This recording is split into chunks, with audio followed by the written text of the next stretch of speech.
కేవలం రాయలసీమలో మీరు గుర్తుపెట్టుకుంటే 2 ఏళ్లలో 12,500 కోట్లు ఖర్చు పెట్టాం. మీరు 5 ఏళ్లలో 2,500 కోట్లు ఖర్చు పెట్టారు.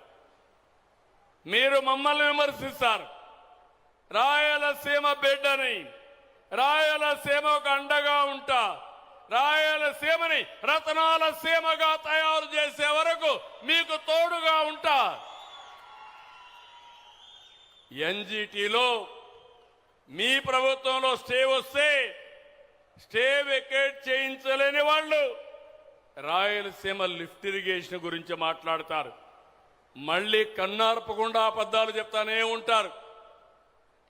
నీళ్లు ఇవ్వడం అంటే సెట్టింగులతో గేట్లు పెట్టి తీసేయడం కాదు, చిత్తశుద్ధితో పనిచేయాలి. పొలాలకు నీళ్లు ఇవ్వాలి. ఆ పొలాల్లో బంగారం పండించినప్పుడే అది దానికి చిత్తశుద్ధి అని చెప్పి నేను మీకు తెలియజేస్తున్నా. వీళ్ళ ప్రభుత్వంలో తుంగభద్ర మనం వస్తానే ఎన్ని ప్రాజెక్టుల ప్రభుత్వంలో దెబ్బతిన్నాయంటే కడాన గేట్లు కూడా పెట్టలేకపోయారు. అదే మనం వచ్చిన తర్వాత తుంగభద్ర గేట్లు దెబ్బతింటే కర్ణాటక సీఎంతో మాట్లాడి గేట్లు పెట్టించి ఈ ప్రాంతానికి న్యాయం చేశాం. రేపే 3 ముఖ్యమంత్రులు కలిసి కేంద్ర మంత్రి కలిసి దాన్ని ఇనాగరేట్ చేస్తున్నామని చెప్పి నేను మీకు తెలియజేస్తున్నా.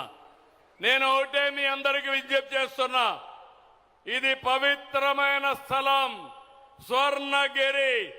ఇక్కడ చెప్తున్నా, గవర్నమెంట్ వస్తానే వైట్ పేపర్స్ ఇచ్చాం, ఇప్పుడు ప్రోగ్రెస్ రిపోర్ట్లు ఇస్తాం.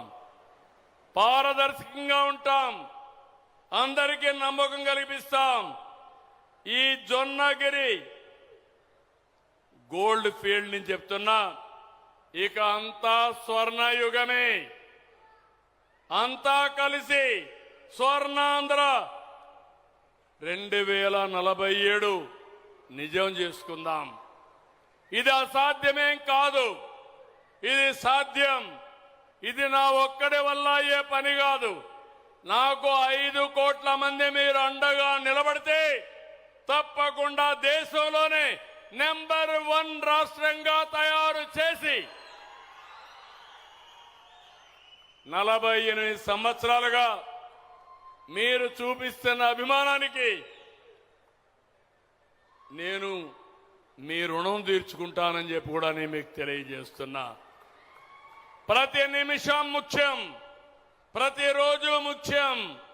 టెక్నాలజీ వచ్చింది, టెక్నాలజీని సమర్థవంతంగా ఉపయోగించుకొని అందరం ముందుకు పోగలిగితే ఏదైనా సాధ్యమని చెప్పి కూడా నేను మీకు తెలియజేస్తున్నా. ఇది 2013లో ఈ ప్రాజెక్టు స్టార్ట్ అయింది. ఈరోజు మనందరం కూడా దీన్ని ఇనాగరేట్ చేసుకుంటా ఉంటే, ఇది కూడా నేను చేశానని గొడవల పార్టీ చెప్పుకుంటే ఏమనాలి నాకైతే అర్థం కావడం లేదు. అందుకే మళ్ళీ మళ్ళీ అందరికీ విజ్ఞప్తి చేస్తున్నా, ఈ రోజటి నుంచి జొన్నగిరి పేరు